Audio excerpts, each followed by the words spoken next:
Sobrang saya talaga guys. Ang dami ko na-experience dito sa Egypt na hindi ko na-experience sa Pilipinas. Hi guys! Welcome back to my channel. Guess what kung nasaan ako guys? Andito ako sa kulungan. Andito ako sa kulungan ng pigeon namin. Pakita ko sa inyo yung mga pigeon namin. Last time bumili kami ng pigeon, di ba? So, dito sila sa kulungan nila. Naririnig nyo naman siguro yung kanilang kurr. Ang dami nila. Bumili nga pala ulit kami ng 4 na pigeon ulit dagdag dun sa unang binili namin. Tapos, nag-aantay kami kung sinong mangingitlog ng una. Tagitang, pakita ko sa inyo yung mga pigeon namin. Lipad na lipad, makukulit. Ayan sila guys. Yan, maiingay sila. Ang daming puti. Nagustuhan namin yung puti kaya bumili ulit kami ng 4 na puti. Ayan, ito, iba-ibang kulay nito. Black and white. Tapos may brown. Yung brown, tahimik lang. Mabait. Yan, dalawa yung brown. Ito medyo naughty yan eh. Kasi yung bahay niya, ayun. Ito yung bahay na gusto niya. Lagi niyang kaaway itong dalawa. And did you show them the size? Size? Yeah, the size of the French one. This in Egypt. This The size of the white one. the black and white? No, the white. This the one in the house?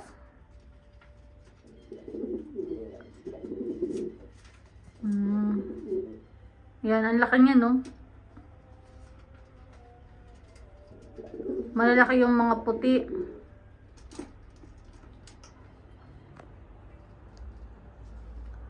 Ito pa siya, oh. Kurang.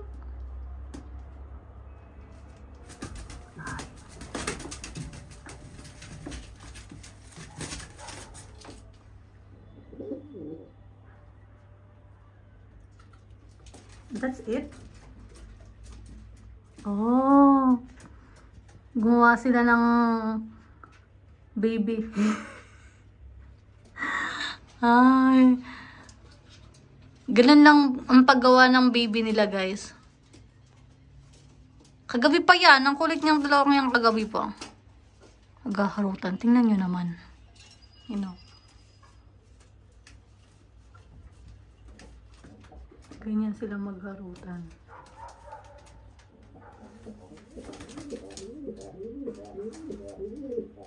Tahimik lang.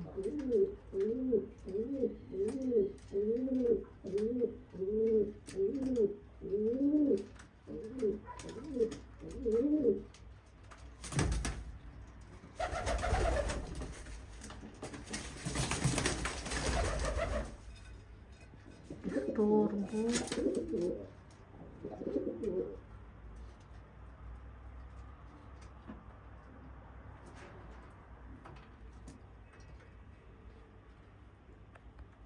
Wala, tumigil na sila. Istorbo kasi kanina yung isa eh. Ano, inistorbo kayo nung isa. Kawawa naman. Minsan talaga may mga nang-iistorbo sa kanila eh. Papansin. Minsan, asa na yun? Ayan, tawag namin dyan Netanyahu. Lagi kasing ano eh, maangas. Laging gusto ng away. Ay, tahimik silang lahat. Hey! How are you guys? Oh. Wala, they are fighting. Diba, napaka-naughty nila. Kawawa yung brown. Lagi lang nasa gilid. Ayan, abangers yan ang kanyang bahay. Abangers. Wow. Ang cute ng mga puti eh. Yan, mag-aaway pa yan ako. And partner-partner sila guys. Makanap sila ng mga bahay nila. Tapos itong dalawang puti dito. Ay naman nang istorbo kasi kanina eh. Kawawa naman sila. Yan. Tapos ito yung kanilang tubig. Yung tubig nila.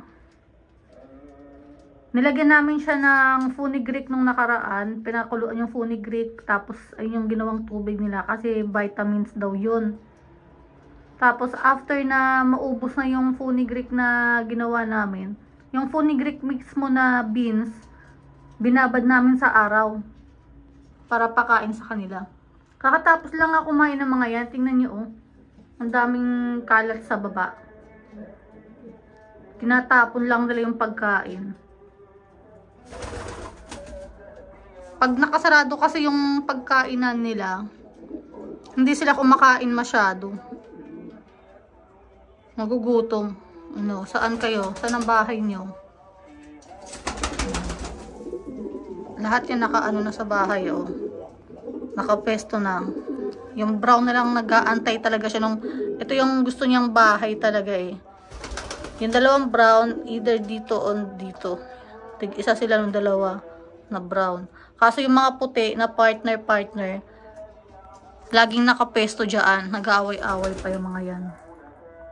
Ayun na, ito talaga guys. Dito siya talaga gusto niya. Ito naman nakabantay. Tingnan nyo. Wala tuloy siyang bahay. Siya lang yung nawawala ng bahay. Oh, wala siyang pwesto. Minsan nandito siya sa may tubigan. Kaya minsan nandito lang siya sa may ilalim. Yung puti kala mo laging gutom. Dapat yan ubusin yung mga nasa sahig. Mga gutom kayo talaga. Ayan, nakapesto na yan. Ayan, wala na silang storbo. Sige na.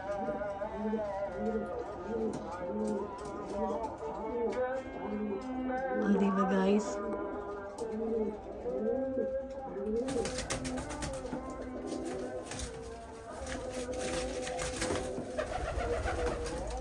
Ayan, storbo na naman. Ay!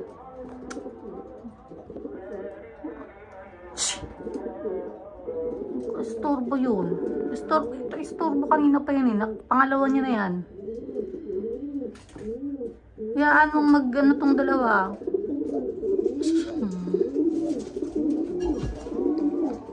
Walang partner. Nagseselos. Ayan yung Netanyahu guys oh. Palaaway kasi yan eh.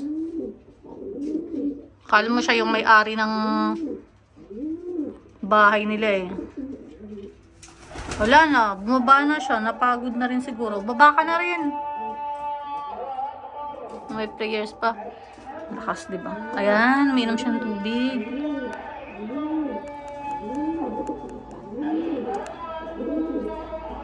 Saan ka pupunta ngayon? Ang bibigat ng mga yan. Okay. Oh, lahat nandun na sa kanilang mga pwesto. Oh.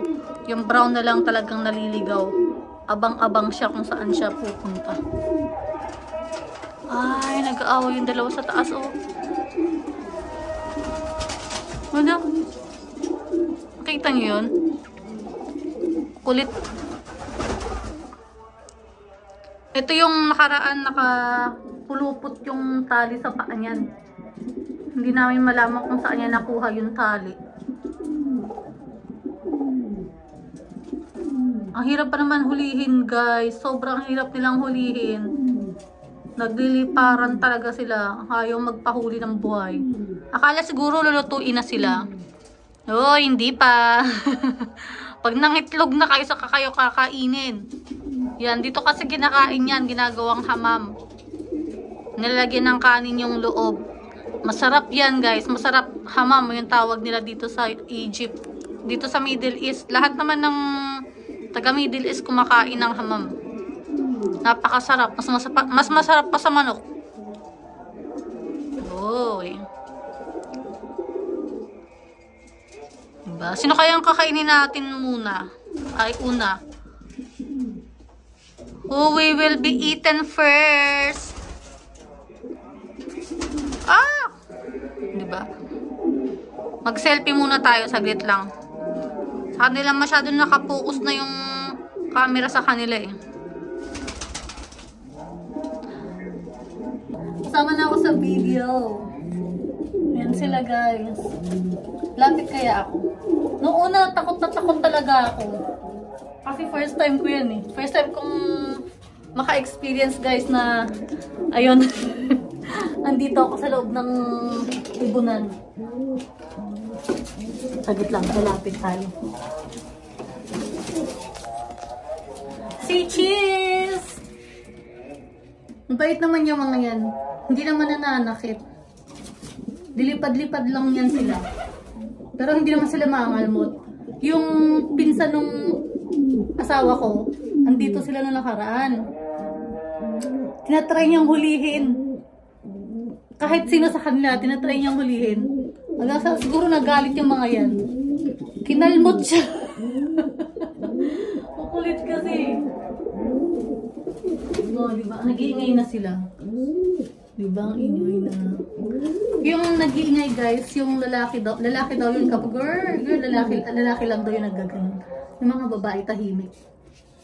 Ito mabait na. Natatakot siya. Oh, come to mama. Baby. Akala niya siguro kainin na siya. Hello. Medyo takot pa ako. Diba? Ang saya-saya. Wala kasi ganito sa Maynila, guys. Yan. Hindi kasi uso yan. At saka kung meron yung sa Pilipinas, inaalagaan lang nila. Ginagawang pet. Dito kinakain. Inaalagaan. Tapos pag nangitlog, kakainin. Diba?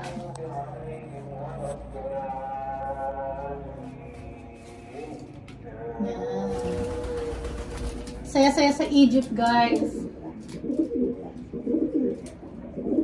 Dito nga pala yan sa roof namin.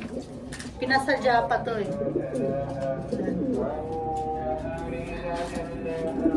Medyo kulang naman sa height ko to. Hindi ako makatayan diretso. Diba? Ang saya-saya. Sobrang saya guys talaga.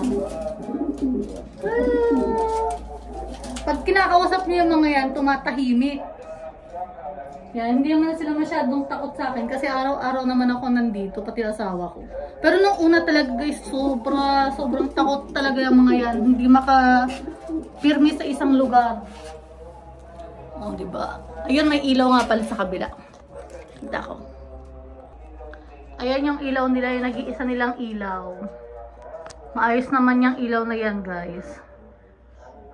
Yan, tahimik na sila at mga busog na. Busog na ang mga bata. Oh, diba?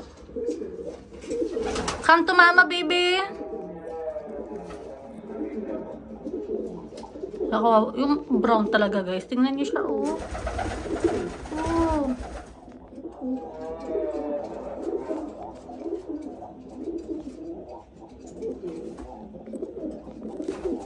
Sobrang saya talaga guys. Ang dami ko na-experience dito sa Egypt na hindi ko na-experience sa Pilipinas. Ayan, hindi sila gumagalaw oh.